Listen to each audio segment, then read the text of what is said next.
இப்ப நீங்க சொன்ன மாதிரி பார்த்தீங்கன்னா, இப்போ ஃபேமிலில வந்து 2 அப்பா, அம்மா 2 பேருமே வந்து வேலைக்கு போற மாதிரி இப்ப நெறைய ஃபேமிலி வந்து இருந்துகிட்டு வருது.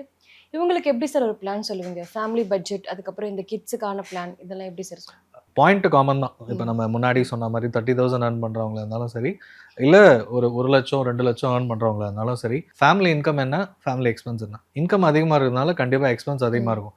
நெறைய இந்தியன் ஃபேமிலிஸ் பார்த்தீங்கன்னா, இன்கம் இன்கிரீஸ் ஆகும்போது எக்ஸ்பென்சஸ வந்து மெயின்டெயின் பண்ணிட்டு, எவ்வளோ சேவ் பண்ண முடியுமோ சேவ் பண்றாங்க. நெறைய பேரு அந்த 1,50,000 2,00,000க்கு மேல ஃபேமிலி இன்கமா இருக்கவங்க, சேவிங்ஸ் அதிகமாகி எஃப்டி தான் நெறைய வச்சிருக்காங்க. ஸோ எஃப்டி அதிகமா இருக்கும்போது எஃப்டி அதிகப்படுத்துறத விட, அது சேவிங்ஸ் தான். ஏன்னா, ம். இப்ப இருக்கிற இன்ஃப்ளேஷன் பீட் பண்ணாது. அடுத்த வருஷம் ஏதோ ஒரு பொருள் வாங்குறோம்னா, அது கரைஞ்சுட்டே இருக்கும். இல்ல அமௌண்ட் அப்படியே இருக்கும். ஸோ அத வந்து நீங்க ப்ராப்பரா இன்வெஸ்ட்மென்ட் பண்ணிட்டோம் அப்படின்னா, ஒரு எஸ்ஐபி ஸ்டார்ட் பண்ணலாம். முதல்ல எமர்ஜென்சி ஃபண்ட் சொன்ன மாரி, உங்க ஃபேமிலி எக்ஸ்பென்ஸ் என்னவோ ஒரு 8 மாசத்துக்கான அமௌண்ட் எமர்ஜென்சி ஃபண்ட் வச்சுக்கோங்க. அப்புறம் ஃபுல்லா ஒரு term insurance, health insurance husband and wife 2 பேரும் வொர்க் பண்றதுனால டெர்ம் எடுத்துக்கலாம். Health insurance for the complete ம். ஃபேமிலி. கம்பெனில இருந்தாலுமே தனியா எடுத்துக்கிறது அவசியம். ஏன்னா, ஒரு ஏஜ்க்கு மேல ஹெல்த் இஷ்யூஸ் வந்துருச்சு அப்படின்னா, பாலிசி கிடைக்காது.